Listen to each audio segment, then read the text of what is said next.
mas uunahin po nila yung tao na nagmamalasakit sa inyo para palitawin natin ang katotohanan. Ngunit yung taong nasa likod ng lahat ng kasalanan ito ng pagnanakaw, hanggang ngayon ay wala pa po silang ginagawang pag-uusig. Iglesia ni Cristo, hindi tatanggapin ang tanim kaso laban kay Senador Rodante Marcoleta. Kumakalat ngayon sa social media ang mga ulat at pahayag na mayroong malawakang rally ang mga miyembro ng Iglesia ni Cristo at inaasahang dadami pa ang mga lalahok sa kilos protesta.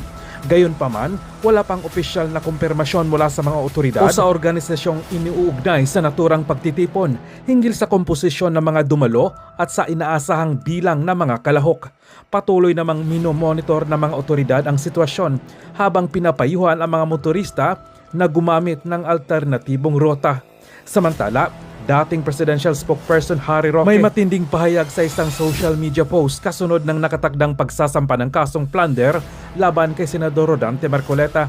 Sa kanyang post, kinwestiyon ni Roque kung paano naging plunder ang pagtanggap ni Marcoleta ng campaign donors or funds mula sa mga pribadong individual at iginiit na ang reklamo ay isang tanim kaso. Nagpahayag din si Roque ng paniniwalang ang posibleng pag-aresto kay Marcoleta ay maaaring magbunsod ng mas malawak na pagkilos ng publiko. Lumabas ang mga pahayag ni Roque matapos ipinahayag ni Ombudsman Remulla na nakatakdang magsampa ng kasong plunder laban kay Senador Marcoleta. Ang reklamo ay may kaugnayan sa umano'y pagtanggap ng senador ng 75 million pesos campaign donations noong 2025 national elections. Matatanda ang sinabi ni Marcoleta na hindi siya lalaban kung sakaling aarestuhin siya. Mahal kong mga kababayan, nakikita po ninyo yung pattern sa mga nagdaang araw. Mas uunahin po nila yung tao na nagmamalasakit sa inyo para palitawin natin ang katotohanan. Ngunit yung taong nasa likod ng lahat ng kasalanan ito ng pagnanakaw, hanggang ngayon ay wala pa po silang ginagawang pag-uusig. Meron na pong isang demanda kay Martin Romualdez na nakabinbin pa April 2026. Yung isa na inakusahan na dating kalihim ng DPWH ay kanilang kinasangkapan upang siya din ay maging state witness. At siya yata ang gumawa ng paraan para ma-discharge siya sa kanyang naunang asunto. So makikita po ninyo, wala na po tayong kakampi. Ang kasalanan ko lamang po yung paglingkuran kayo, kung kasalanan pong matatawag yan. Na humarap sa kanila ng buong tapang para sa ganon ay malaman ninyo ang totoo. Malaman ninyo kung sino ang nagkasala sapagkat gusto nating papanagutin lahat ng mga taong ito. Ngunit kapag ako'y kanilang inaresto, hindi na po matutuluyan. Akala po nila ay maililibing ito sa limot. Ang isa pa pong inaasahan nila ay hindi na po ako makakasali doon sa impeachment proceedings na nakatakda pong magsimula sa susunod na linggo. Sa mga tweet, 2 ibon sa isang putok, mga kababayan. So talagang maliwanag na planado po ito, mga kababayan, kasi 2 linggo bago nagpahayag ang ating ombudsman, sinabi na rin ni Ping Lacson na tila siyam pa na senador ang makukulong. Parang alam na niya ang mangyayari. Gaya po ng nauna ko nang ipinahayag sa inyo. Alam kong gagawin nila ito. Alam kong aarestuhin nila ako. Alam kong ikukulong nila ako. Ngunit hindi po dahilan yan para tumigil ako sa paglilingkod sa inyo. Kasi po iisa lang ang paraan ko upang paglingkuran ng taong bayan dahil sa pagtitiwalang ibinigay nyo sa akin. Malit na bagay po ang sakripisyo na aking haharapin. Kung ang katumbas po nito ay maipakita natin ang kahalagahan ninyo bilang mamamayan ng ating bansa. Kahit po sa mahirap na kalagayan natin ito, mga kababayan, pinakikiusap ko sa inyong lahat, wag po tayong pumayag na basta-basta na lang nila baluktutin ang katwiran.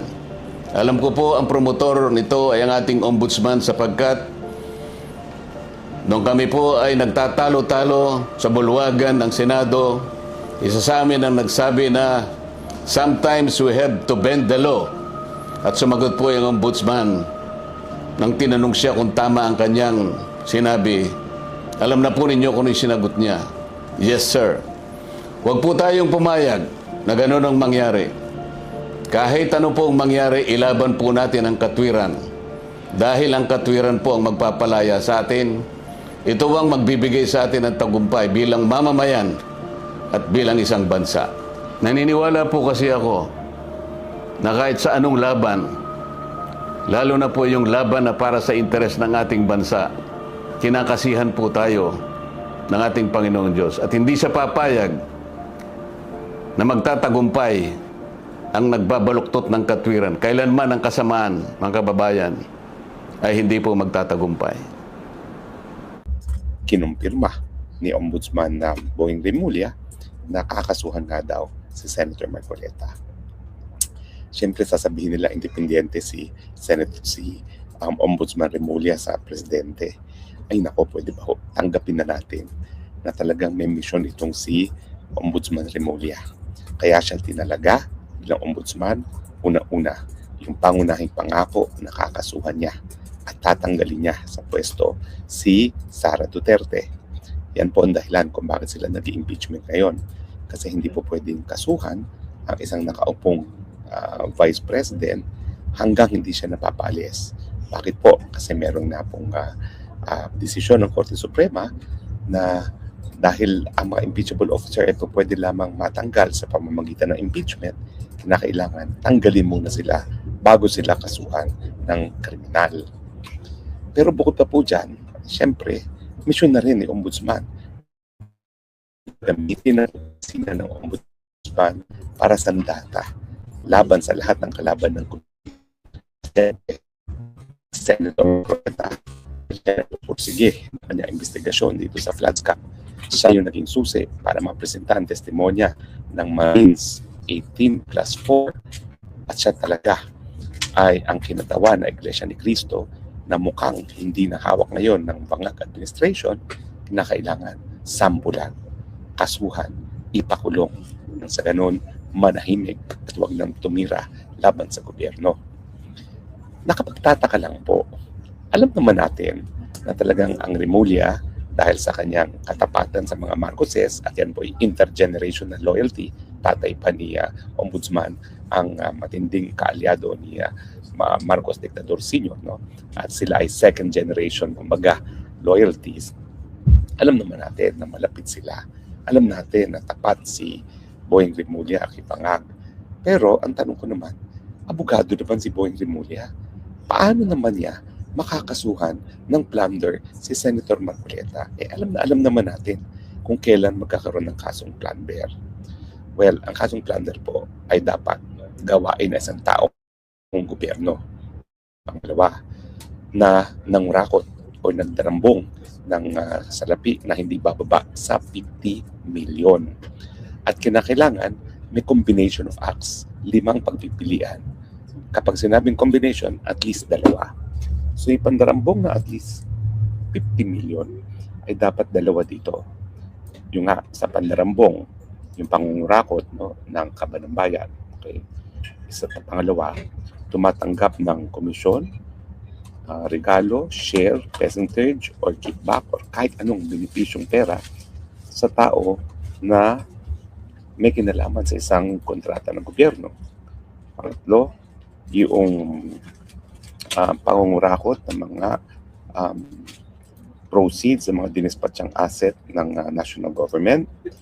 Tapos pang-apat, yung pagkakaroon ng any share of stocks or kahit anong interest sa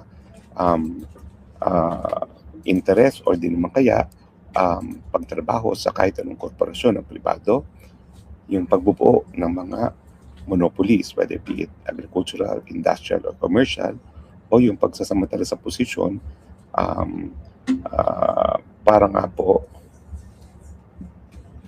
siya ay yumaman, no? At to the prejudice of the Republic of the Philippines. So sabi ng Korte Suprema doon sa kaso ni dating na President Estrada, ang plunder, ibig sabihin, 2 dyan sa 5 bagay na yan ang nagawa.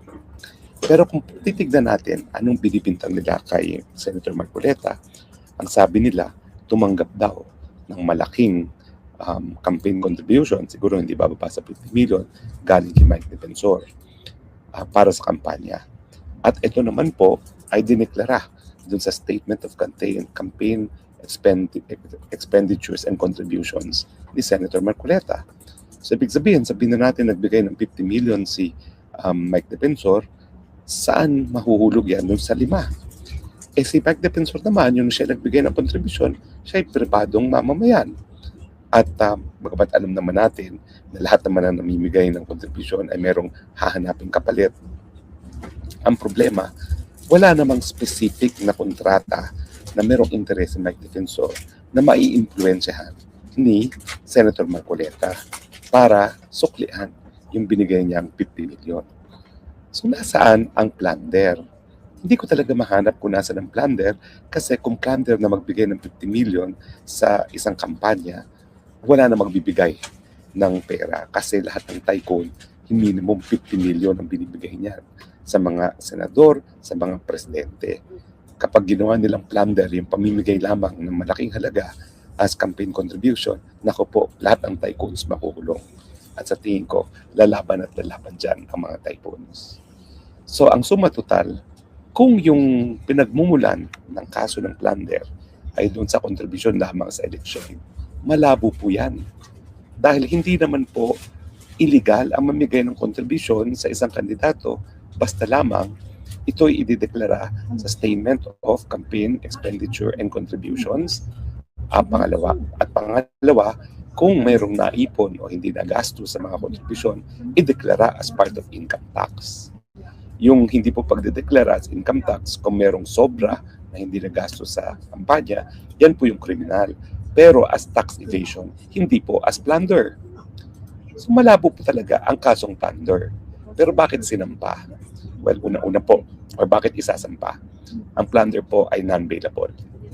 So nais nilang makulong na walang pagpapiyansa si Senator Marcoleta. Of course, ang remedyo po dyan, una-una, magpa-file ng petition for review sa Supreme Court. Kasi ang ombudsman na nag-file ng kaso sa Sandigan Bayan, hindi ka nadadaan sa Chief State Prosecutor or kaya sa DOJ kasi hindi naman talaga siya desisyon ng DOJ, desisyon siya ng ombudsman. So ang tanging pamaraan, kung gusto mong questionin yung finding ng probable cause, ay magpa-file ka ng petition sa Korte Suprema. Otherwise, hihingi ka ng petition for bail, maghahain ka ng petition for bail. At syempre, matagal po yung yan. Pagkamat sinusubukan ngayon ng Korte Suprema na mapabilis, hindi po bababa sa 1 buwan ang pagkakakulong. Ano pong ibig sabihin nito?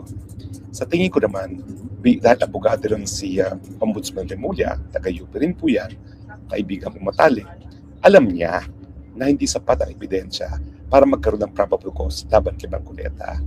Pero ang nais nila, masampulan si Marcoleta. Makulong ka 1 hanggang 3 buwan habang ikaw ay either nag-aantay ng decision sa Korte Suprema na walang probable cause o di naman kaya decision sa Sandigan Bayan na pwede siya magpiyansa. Sa tingin ko, yung 1 hanggang 3 buwan, napakaliit na maikling panahon yan. More of 6 months ang aantayin nila kung kukuha sila ng petition for bail sa Sandigan Bayan. So, bagamat may karapatan ka na magkaroon ng provisional liberty, yan ay pagkatapos na mapatunayan ng depensa, ng akusado, na ang ebidensya ay mahina. Kulong ka muna. Ibig sabihin, maski alam nila na mahina ang kaso lamang kay Marcoleta, nais nilang kulungin si Marcoleta. Bakit? Well, una-una, panunupil. Alam natin na talagang grabing kritiko si Marcoleta sa gobyerno ng mga pangag, lalong-lalo na sa issue ng korupsyon. Pangalawa, mensahe sa Iglesia ni Cristo na pinabibilangan ni Marcoleta na kung sila ay patuloy na magsusuporta kay Inday Sara Duterte at sa tingin ko ay meron ng konklusyon si Marcos Jr. na susuportahan ng Iglesia si Sara Duterte, ay tutuluyan na ikukuloy si Marcoleta at kakanain lahat ng interes ng Iglesia ni Cristo.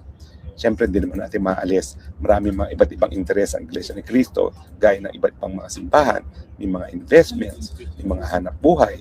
Lahat yan kakanain ng gobyerno. So ang suma total, itong pagsasampa o kung talaga matutuloy yung pagsasampa ng kaso sa labang kay Marcoleta for plunder na napakahina ng ebidensya. Ito po ay para makulong lang at masupil ang pananalita ni Marcoleta at magpadala ng mensahe sa iglesia ng kampe kay Inday Sara Duterte dahil marami pang po pwedeng magawa laban sa kanila ang gobyerno ng bangag sa nataytirang 2 taon pang nananatili sa administrasyon nito.